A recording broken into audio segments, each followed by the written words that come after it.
Central government ഒരു അംഗീകാരം കിട്ടിയിട്ടില്ല. ഒരു പഠനം പോലും നടത്താതെ 2500ഓളം വരുന്ന ഭൂമി, ആ ഭൂമി നോട്ടിഫിക്കേഷൻ ചെയ്തത് ശരിക്കും ഒരു നിഗൂഢതയാണ്. ശബരിമല തീർത്ഥാടകർക്ക് വികസനം നടത്തുന്നു എന്ന വ്യാജപരേന യഥാർത്ഥത്തിൽ നടത്തിയിട്ടുള്ളത് റിയൽ എസ്റ്റേറ്റ് നോട്ടിഫിക്കേഷനാണ് അവിടെ നടന്നിട്ടുള്ളത്. ശബരിമലയെ വാണിജ്യ മേഖലയാക്കി മാറ്റുവാനുള്ള സർക്കാരിൻ്റെ ഗൂഢമായിട്ടുള്ള ലക്ഷ്യമാണ്. ചെറുവള്ളി എസ്റ്റേറ്റിനകത്തും പുറത്തുമായിട്ട് സർക്കാർ നോട്ടിഫിക്കേഷൻ ചെയ്ത ഭൂമിക്കകത്ത് താമസിക്കുന്ന ഏതാണ്ട് 600-ൽ പരം കുടുംബങ്ങളുണ്ട്.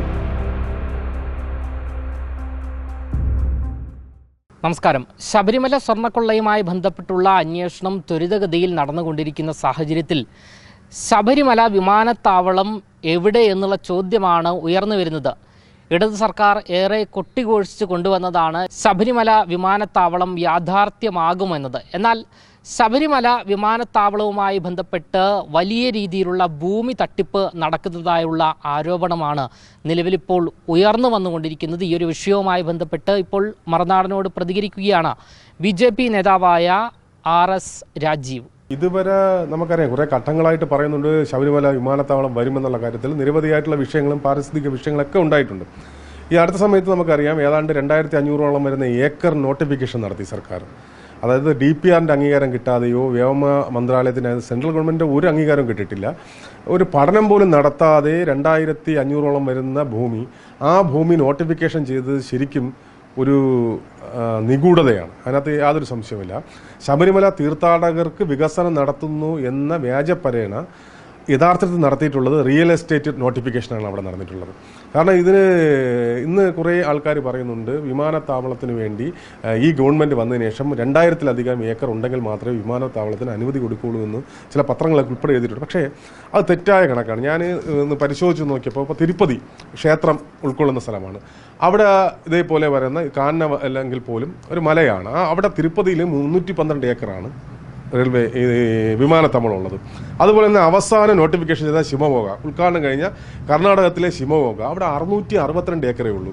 സേലത്ത് 2018 വന്നത് 383 ഏക്കറേ ഉള്ളൂ. UPയിൽ കുഷിനഗറിൽ 2021 കമ്മീഷൻ ചെയ്ത 590 ഏക്കറേ ഉള്ളൂ.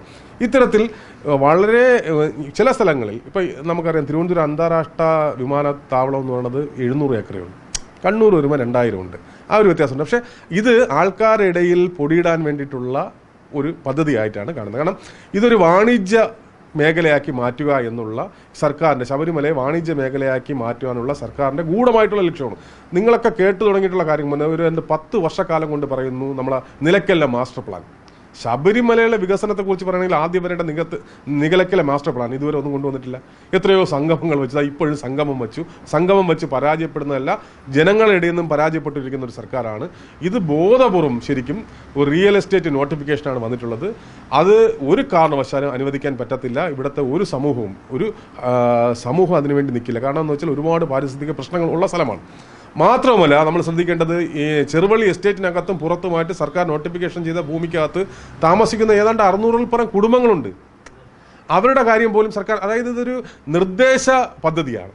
ഒരു നിർദ്ദേശ പദ്ധതിക്ക് അപ്പുറത്തേക്ക് ഈ പദ്ധതിക്ക് ഒരു ജീവൻ വയ്ക്കാൻ വേണ്ടി സാധിക്കാത്ത ഒരു പദ്ധതി, ആ പദ്ധതിയുടെ പേരിൽ ഇട്ടിരിക്കുന്ന നോട്ടിഫിക്കേഷൻ തീർച്ചയായിട്ടും ഒരു സംശയം വേണ്ട. ഞാൻ നേരത്തെ സൂചിപ്പിച്ച കണക്ക് ഇതെന്ന് പറയുന്നത് റിയൽ എസ്റ്റേറ്റ് നോട്ടിഫിക്കേഷനാണ്. ഇറങ്ങിപ്പോവാൻ പോകുന്ന ഒരു ഗവൺമെന്റിന് അമിതമായി കിട്ടാൻ പറ്റുന്ന എന്തൊക്കെ കിട്ടാൻ സാധിക്കുമോ അതും കൂടി കൊണ്ടുപോകാം എന്നുള്ള ഒരു ഇതാണ്. ഇത് പണ്ട് പൊന്മുടിയിൽ നിന്ന് ഒരു മെർക്കസ്റ്റൈൽ ഭൂമി ഇടപാട് പോലത്തെ ഒരു ഇടപാട് മാത്രമാണ് ഇതിനെ കാണാൻ വേണ്ടി സാധിക്കുന്നത്. അല്ലാതെ വിമാനത്താവളത്തിൻ്റെ ഒരു പ്രാഥമിക ഘടന പോലും നടന്നിട്ടില്ല എന്നുള്ളത് വസ്തുതയാണ്.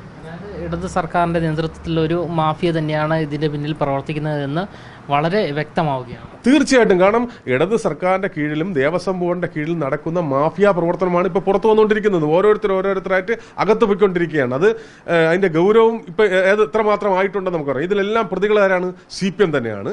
ഇതൊരു മാഫിയ സംവിധാനമാണ്. ഇത് ശബരിമലയ്ക്ക് അകത്ത് നടന്നിട്ടുള്ള സ്വർണ്ണക്കൊള്ള എന്ന് പറയുന്നത് ഒരു മാഫിയ ബന്ധമാണ്. ഇത് പുറത്ത് വനമേഖലയും അതോടൊപ്പം തന്നെ ചെറുവള്ളി എസ്റ്റേറ്റ് ഉൾപ്പെടുന്ന സ്ഥലത്തെ ഒരു റിയൽ എസ്റ്റേറ്റ് ലോബിക്ക് കൊടുക്കുക എന്നുള്ള ഇതിലാണ് ശരിക്കും ഈ നോട്ടിഫിക്കേഷൻ ചെയ്തത്. ഇത് റിയൽ എസ്റ്റേറ്റ് താല്പര്യമാണെന്ന് വ്യക്തമായത് കൊണ്ടാണല്ലോ ഹൈക്കോടതി ഇതിനെ സ്റ്റേ ചെയ്തത്.